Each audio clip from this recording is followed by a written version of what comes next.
I Corps. Below the DMZ in South Vietnam, 1967. The year began as it would end, with fierce fighting.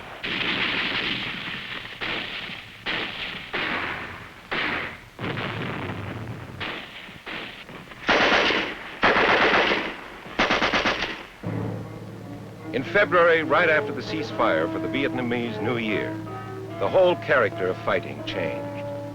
From the Mekong Delta in the south, north along the coast, to the bases of Chu Lai and Da Nang, from Quang Nai in southeastern I Corps to Hue and Quang Tri in the north, along the DMZ from the China Sea to the borders of Laos and Cambodia, Marines saw plenty of action.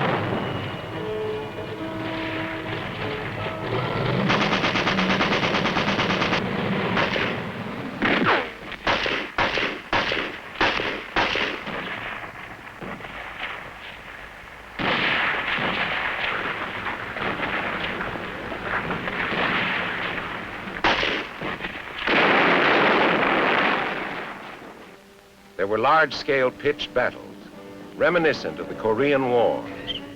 The taking and holding of strategic ground like Hills 861, 881. For the men who took and held them, it was rough. Just how rough it was is best described by PFC Henniger. Well, we were moving up on line towards the top of the hill, and they started dropping mortars in on us. I saw one hit in front of me, and I went flying through the air, and that was it.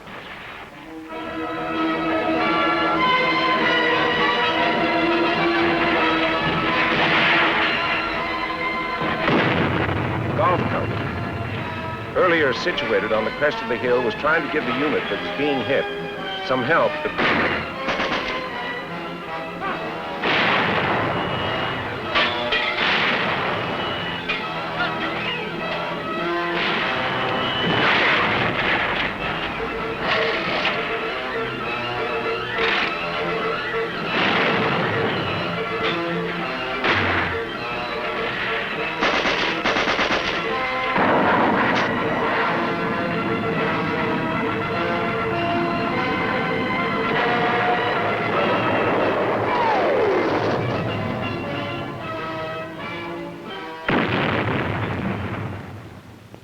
Another Marine, Sergeant David Coleman, had this to say.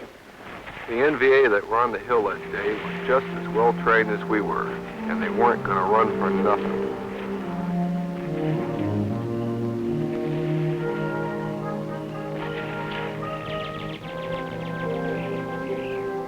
Run or stay.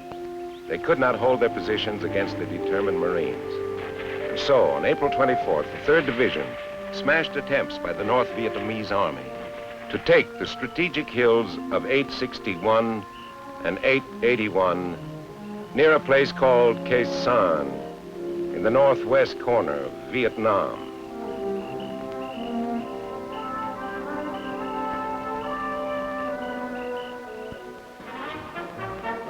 On May 31st, 1967, the Marines in Vietnam said a temporary goodbye to a good friend. General Lewis Walt was relieved, and General Cushman assumed command of I Corps. Remember, General Walt reminded his troops. There is more in this war than fighting and killing. We are here not only to destroy the enemy, but to help rebuild that which he has destroyed. 1967 also saw the continued movement of Marine jet squadrons from the United States to the combat zone of Vietnam in their own aircraft. This transpac of jet squadrons was more than a demonstration of the flexibility of the Marine Air Arm. Now, only hours from El Toro Marine Air Station near Los Angeles, these planes are also only hours from bases at Chu Lai or Da Nang.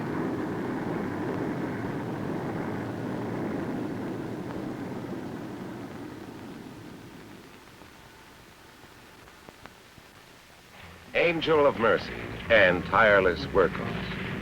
The helicopter continued to prove its worth in Vietnam.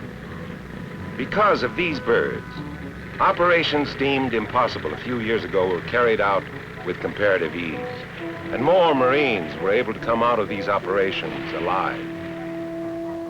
The CH-53 came into its own as a real weightlifter, retrieving enough downed choppers to re-outfit 2 Marine squadrons.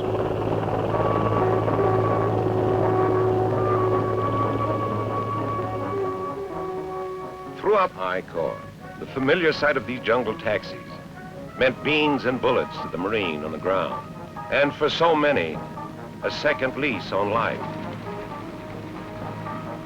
Throughout the spring and summer along the DMZ, Khe Sanh, Dong Ha, Gio Linh, and other outposts were repeatedly attacked by major units of the North Vietnamese Army.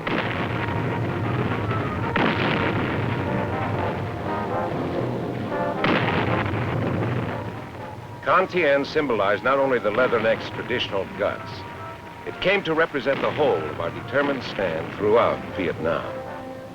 This determination is best described by PFC Burt Lancaster, a Marine who was at Con Tien.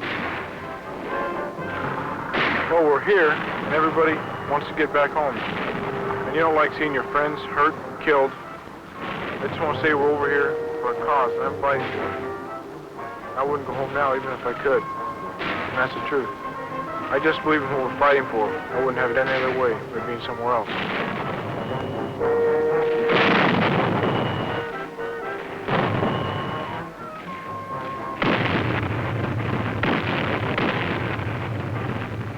Even while the battle at Con Tien was still underway in Vietnam, tribute was being paid to Marines who participated in another battle, Guadalcanal.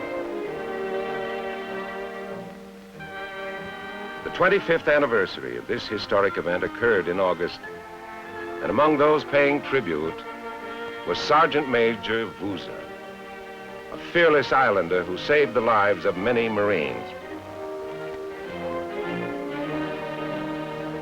There were other Marine Corps operations in Vietnam during 1967, starting with Operation Deckhouse in the Mekong Delta to the Prairie Operation along the DMZ.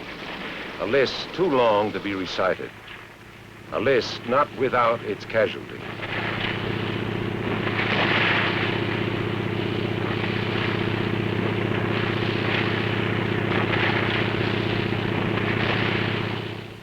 Among those killed in action in Vietnam was General Bruno Hochmuth, the first general to be killed in combat in Marine Corps history. From March 19th to November 4th, General Hochmuth served as commanding general, 3rd Marine Division, and was killed when the helicopter in which he was riding crashed.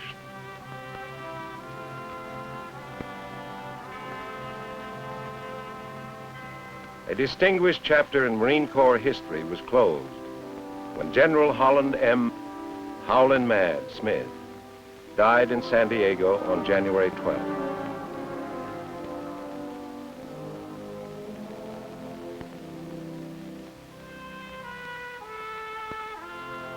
Throughout the year, Marines fought with their customary valor. By year's end, 6 medals of honor had been awarded to them for actions in Vietnam, 3 posthumously. Living were Captain Harvey C. Barnum, Gunnery Sergeant Jimmy E. Howard, Major Howard V. Lee. Posthumously were Lance Corporal Joe C. Paul, First Lieutenant Frank S. Reasoner, Staff Sergeant P.S. Connor,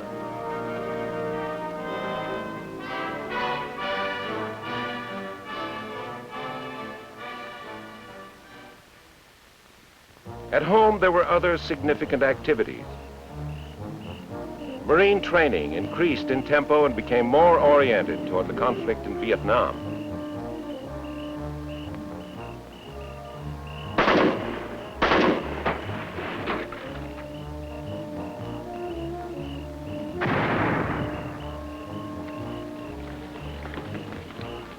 While training progressed in replicas of Vietnamese villages, The Marine Corps also held cold weather training in Scandinavian countries.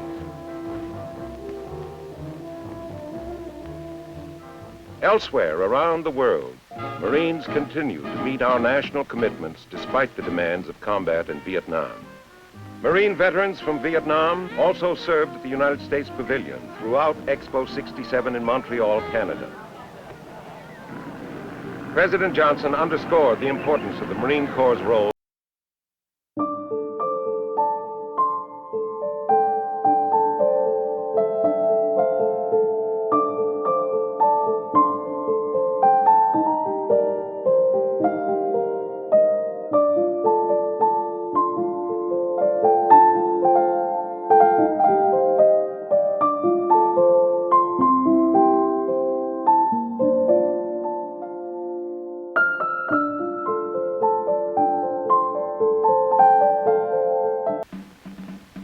The President also turned out to review an evening parade at the Marine Barrack in Washington later in the year.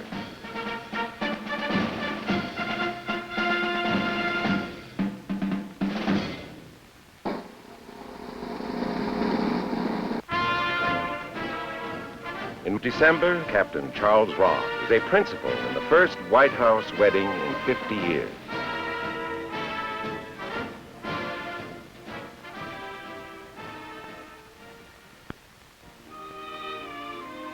Also married in 1967 was Corporal Henry Miller, severely wounded in Vietnam, but typical of those Marines returning to civilian life.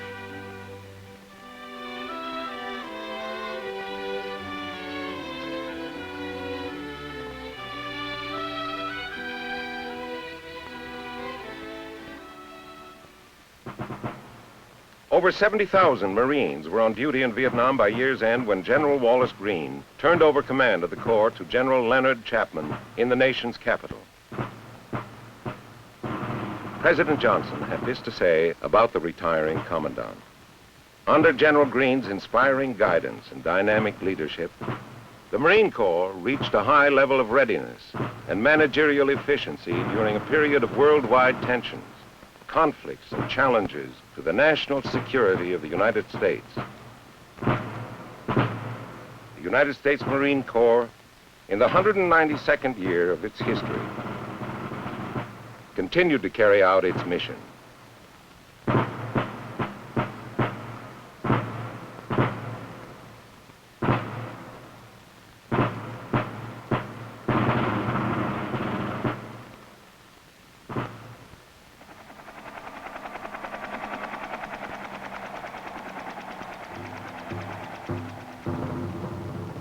And so, the year ended as it had begun.